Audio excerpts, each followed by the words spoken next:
বন্ধুরা আজকে শ্রীরামপুরে গেছিলাম, নগার মোড়ের দিকে। ওখানে একটা বহুত বড় বট গাছ ছিল পুরনো। সেই বট গাছের পাশে একটা সাপ ছিল। সেই সাপটার কোনো কারণে গাছের ফাঁক দিয়ে ঢুকে গিয়ে গ্যাং ফ্যাং খেয়েছিল। খেয়ে ভেতরে গিয়ে মুখটা আটকে গেছে। আটকে যাওয়াতে ওখানে সব এলাকার লোকেরা বলছে কী করে বেরোবে, কী করে বেরোবে। অনেকে বেরোবার চেষ্টা করছে, কিন্তু ওকে সাপ সাহস পাচ্ছে না, হাত পাচ্ছে না। তার জন্য যে সাপ ফাপ ধরে ফোন করলো এলাকার ছেলেরা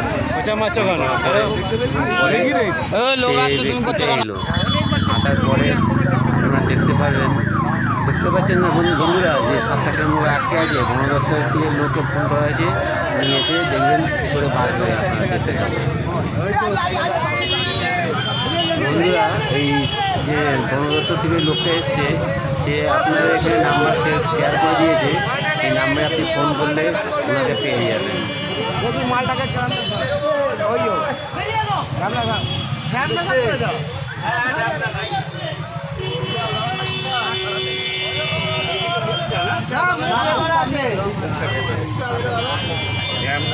হ্যাঁ বলছি তো ঘোরাঘুরি করতো সবাই, কিন্তু ফোন সরিয়ে সবাই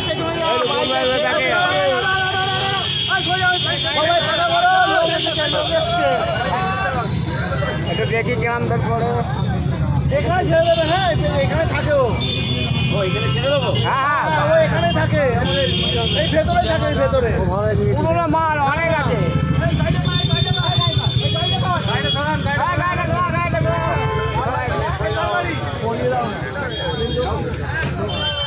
এটা লেজের দিক শিওর লেজ।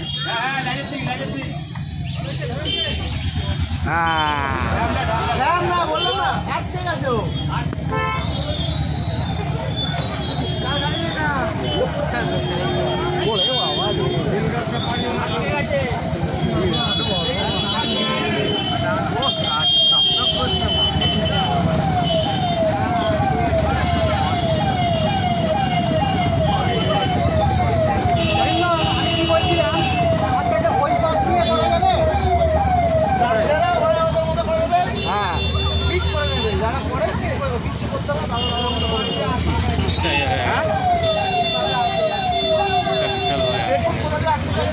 বাঁশ দিয়ে গাছটাকে ফাঁকা করা যাবে না?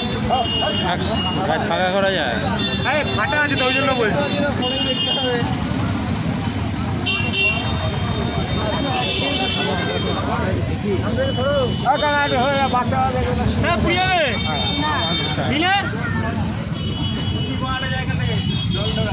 কেনাচি করেই ভালো জল ঢোলা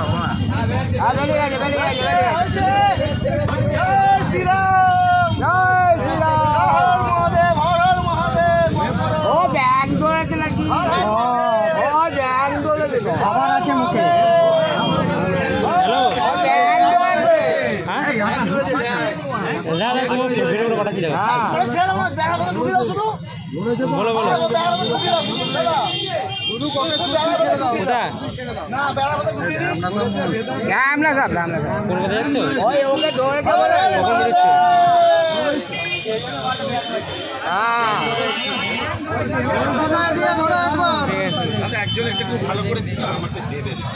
আমি তুলে নিয়েছি।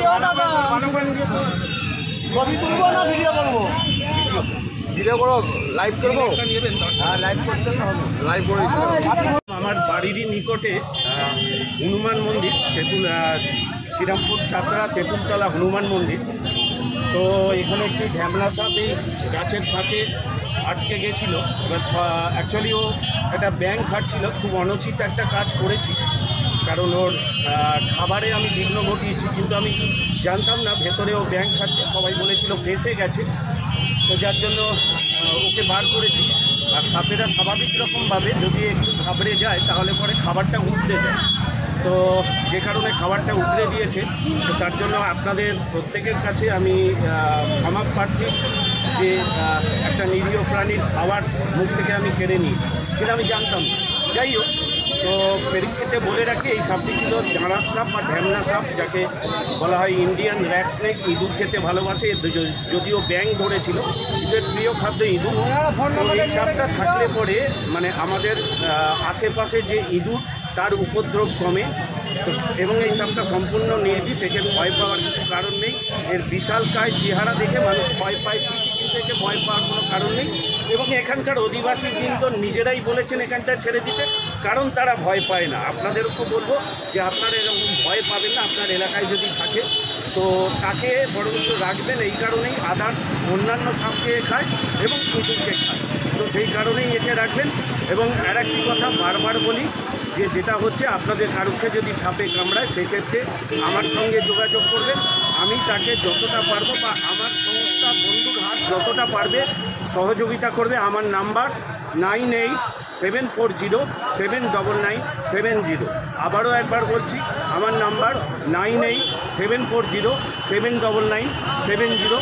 এই নাম্বারে যোগাযোগ করবেন যদি কোনো সাপ আসে উদ্ধারের ক্ষেত্রে, এবং যদি কেউ সর্পগ্রস্ত হয় সেই ক্ষেত্রে পরামর্শ নেওয়ার জন্য আমার সঙ্গে যোগাযোগ করবেন। ভালো থাকবেন, আনন্দে থাকবেন, এই কথা বলে আজকের মতন এখান থেকে বিদায় নিচ্ছি।